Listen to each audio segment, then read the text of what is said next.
got some motherfucking design on right now. Bring it down, bring it down, bring it down. I got 3 whole thoughts to Oke, baik, terima kasih. Assalamualaikum warahmatullahi wabarakatuh. Waalaikumsalam warahmatullahi wabarakatuh. Dan selamat pagi. Pagi. Alhamdulillah, puji syukur kita panjatkan atas kehadirat Allah Subhanahu wa taala, di mana atas berkat rahmat dan hidayahnya lah sehingga pada hari ini kita masih diberi kesempatan kesehatan untuk bisa bersama-sama berkumpul di tempat ini. Selawat serta salam juga tak lupa kita untukkan kepada baginda Rasulullah Muhammad SAW. Semoga kita semua mendapatkan syafaatnya di yaumil akhir kelak. Amin amin. Alamin. Nah, sebelumnya saya Alif Ulfian akan membawakan materi yang akan mengajarkan kalian kepada teman-teman seperti apa itu pembelajaran atletik. Namun pada kesempatan kali ini saya lebih berfokus pada lompat jauh. Pembelajaran atletik lompat jauh. Sebelumnya saya akan bertanya kepada teman-teman sekalian. Sebelumnya sudah pernah melakukan pembelajaran atletik? Sudah. Nah, seperti apa contohnya pembelajaran atletik? Lari. Lempar cakram. Ada lagi? Lempar lembing. Jalan cepat. Lari maraton. Nah, itu semua termasuk dalam pembelajaran atletik. Nah, namun saya akan mengajarkan lompat jauh. Nah, lompat jauh juga itu merupakan salah satu cabang olahraga atletik di mana seseorang akan melakukan lompatan jauh sejauh-jauh mungkin untuk mendapatkan nilai yang tinggi pula juga. Nah, namun sebelum melakukan tahapan lompatan itu akan melalui proses tahapan yang dimana ada proses 4 tahapan. Yang pertama ada awalan lari secepat mungkin. Biasanya seseorang itu melakukan lari sekitar 30 meter sampai 40 meter. Kemudian melakukan tolakan tumpuan. Kemudian yang ketiga ada melayang. Kemudian yang terakhir mendarat. Sebelum kita menjelaskan lebih detail lagi, mungkin ada baiknya kita melakukan pemanasan dulu. Oke, tag.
setelah melakukan pemanasan, oke kita lanjut kepada materi kita ya tentang lompat jauh.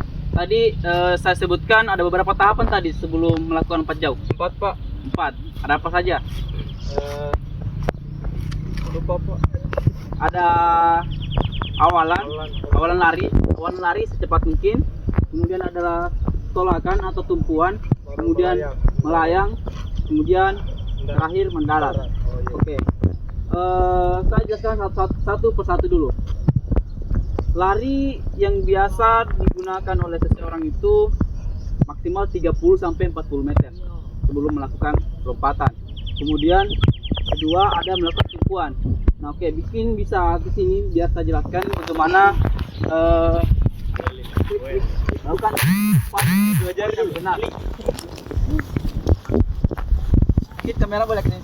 Asik. Kamera dipanggil kamera anjir. Ini dekat-dekat sini. Oke, perhatikan. Iya Pak. Dalam melakukan tumpuan atau tolakan itu tidak boleh melakukan lewat Kayak anak-anak ini. begini. Tidak boleh lewat. Boleh pas-pas, boleh juga sebelum melakukan papan tumpuan yang boleh. Sebelum mengena tumpuan boleh, pas boleh, tapi tidak boleh melakukan lewat. Nah, ini apabila lewat itu sangat fatal. Nah, bisa diskualifikasi. Tapi biasanya diulang 3 kali biasanya. Nah, kemudian pada saat kemudian lakukan lagi pada saat mendarat. Nah, pada saat mendarat itu ada lagi beberapa jenis. Ada yang melayang dengan berjalan seperti berjalan di udara. Kemudian ada kaki dirapatkan, rapat. Saya akan berikan contohnya. Coba. Hati-hati Kak. Nah, begini contohnya. Ya. Nah, Kalau yang kaki- berjalan di udara itu biasanya kalau yang berjalan di udara itu biasanya lakukan oleh profesional begitu. Karena semakin, tapi yang biasa dilakukan oleh profesional itu menggunakan yang berjalan karena itu bisa lebih jauh lompatannya. Oke, kemudian selanjutnya pada saat mendarat. Nah, pada saat mendarat yang ini juga yang perlu sangat diperhatikan karena pada saat mendarat itu tidak boleh jatuh ke belakang. Jadi betul-betul harus menjaga keseimbangan, tapi jatuh keseimbangannya itu harus ke depan, tidak boleh ke belakang karena pada saat jatuh ke belakang itu yang paling diukur. Jadi kalau boleh semaksimal mungkin itu badan dijatuhkan ke depan saja. Oke. Kemudian juga pada saat mendarat itu tangannya segini. Coba contohnya. Contohnya Pak. Oh ya boleh. Begini ya, contohnya begini saja. Oke, jelas. Jelas Pak. Nah, oke, masih ada yang perlu dipertanyakan? Ada Pak. Ya, silakan. Pak. Cara tekniknya Pak. Teknik apanya? Melangkahnya itu Pak. Langkah lari. Hanya berapa kali itu? Pakai kayak Pertama jinjit satu kaki bukannya. Nah, itu lompat jangkit itu. Beda dengan lompat jauh. Lompat jauh itu yang diperhatikan itu pada saat tolakan saja, lari secepat mungkin sekitar 30 meter, kemudian melakukan tumpuan. Langsung lompat. Nah, itu yang melakukan lompatan 3 kali itu lompat jangkit, bukan lompat jauh. Oh iya. Paham. Oke. Panjang. Oke, untuk bisa lagi saya melihat teman-teman sekalian untuk mempraktekkan apakah gerakannya sudah benar atau gimana. Oke. Saya contoh main duluannya. Up. Nah, itu kesalahan yang sangat ya karena melewat garis. Oke, nice.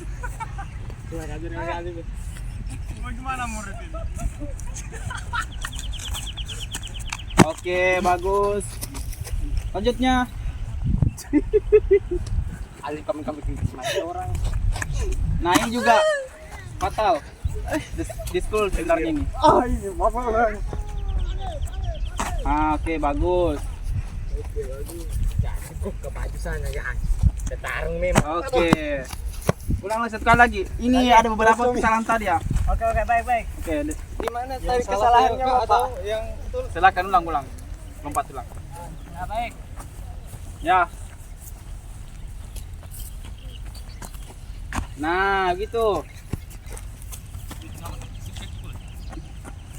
Nah, ini lagi aduh. Up. Oke, nice lanjut. Kotor sepatu ya? Ali. Oke.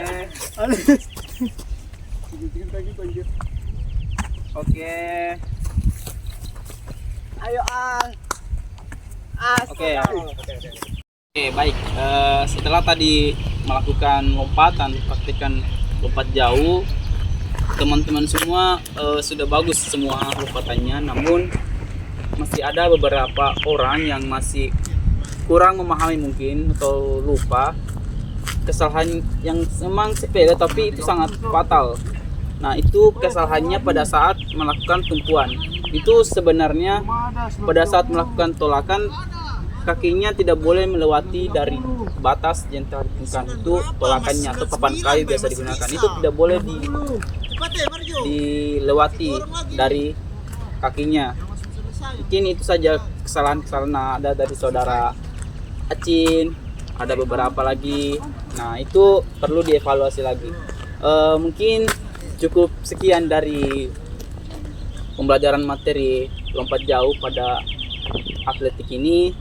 Apabila mana ada kesalahan kata yang saya ucapkan, mohon dimaafkan. Tetap semangat. Wassalamualaikum warahmatullahi wabarakatuh. Dan selamat siang. Sudah.